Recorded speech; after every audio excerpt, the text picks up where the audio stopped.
Hello everyone, and welcome to another edition of our newsletter. Today I wanted to address a very interesting question that was posed by a prospective client of ours who called and wanted to find out if they could get a healthcare proxy and a power of attorney instead of doing a guardianship. So I thought I would take this opportunity to discuss the difference between power of attorney, healthcare proxy, and the guardianship process. So as some of you know, I'm getting up there a little bit in age. I'm 53, I'm going to be 54 in January. So imagine this scenario, right? Audra, my law partner, comes into my office and I say, Audra, I'm starting to get up there and I think really I should talk to you about executing power of attorney and healthcare proxy.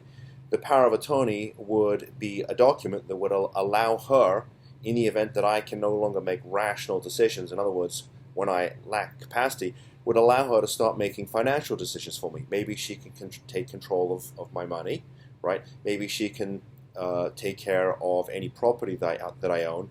And the idea being that if I'm not able to make rational decisions for whatever reason, maybe perhaps I've been, God forbid, I've been in a car accident and I can't make those decisions, or I become sick. So I'm going to give her the authority to make those financial decisions for me.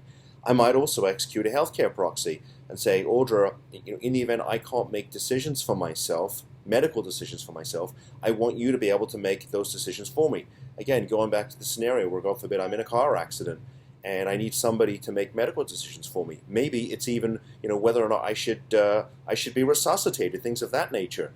So I'm going to give that authority over my medical decisions, over my finances and things of that nature. I'm going to give those to Audra, and I'm going to give her those authority in these documents called power of attorney and a healthcare proxy.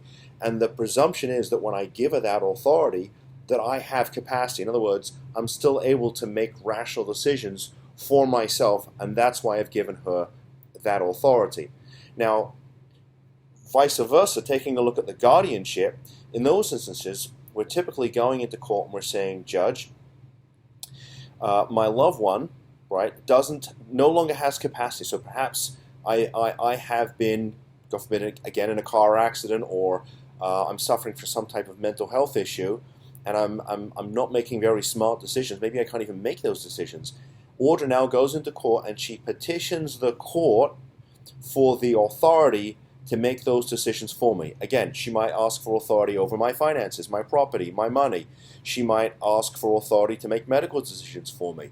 But what she's really saying to the court is, Judge, Mark no longer has capacity, has the ability to make rational decisions for himself. So the difference really is, when we're talking about power of attorney and healthcare proxy, the presumption is that I no longer have, that I have capacity. When we're talking about the guardianship, the argument is, and the rebuttable presumption that we're presenting to the court is, that I don't have capacity. So if you can think about it in those terms, think about what happens before, right before I lose capacity. Now we're talking about healthcare proxy, power of attorney. After I potentially lose capacity, we're talking about a guardianship. So I hope that answers that question. And please keep sending me those questions, emails, phone calls, and I'll answer them in our next newsletter. Thank you very much, and stay safe.